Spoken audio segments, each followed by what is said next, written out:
I've got quite a low ability year 8, and I'm trying to get them to understand actually the concepts behind maths, because actually for a lot of them, just being able to do the times table has been a real struggle. So actually what I tried to develop is trying to make it a little bit more fun, and a little bit more interesting, and probably a little bit more hands-on really. So I did a lot of reading behind it initially, and I've got some of the links at the end, so if you want to take a note then they are there.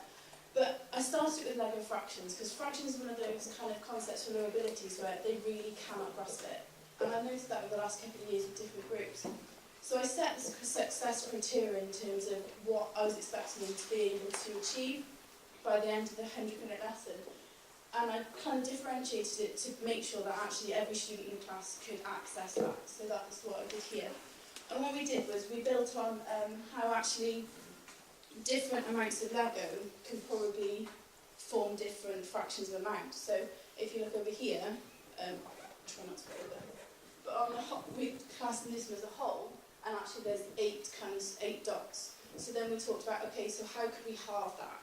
So we looked at actually half could be a square, but is there anything else that could also look like half? And we talked about that actually there's different types of Lego. If you look at this in here, where it's made up of 2 sections, but that's still a half. So we then discussed how actually equivalent fractions can be exactly the same if you kind of simplify them down. So it's trying to get the students to then be a little bit more hands-on, and they then try to investigate, okay, so how many dots would be a quarter? How many dots would you need for 3 quarters? And then how many pieces of Lego would you then need to formulate it back to the original? So this was kind of a nice little activity that we used. So they were able to kind of determine how they would make a whole one using different pieces of Lego, and how many different ways they can also do it, because actually the higher ability in that group could come up with 10 different ways in terms of making up a whole, but maybe for my lower ones it was a massive achievement just to make 2, and they were able to kind of evidence that.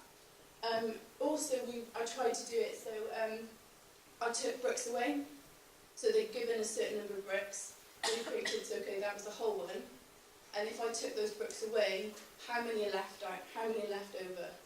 And then okay, so can we then maybe, if I took 2 bricks out of the 12 away, could we maybe simplify that down a little bit more? And because it was a lot more visual, they were able to kind of conceptualise it a little bit more and able to understand it. And then finally, here's just a little activity that we did afterwards, that after the Lego, we then kind of built on it and created the paper folding activity. So if you have an A4 piece of paper, if you fold it in half, how many sections would you have? If you fold it in half again, we talked about how small can that piece of paper go, and how can we relate that to the fractions that we can build upon and simplify and then use in different ways. So here are some of the kind of links that I found quite useful when I was researching it, and there's really quite interesting comments about how successful people have found it, so maybe it's useful for you guys as well. Thank you very much, Ella.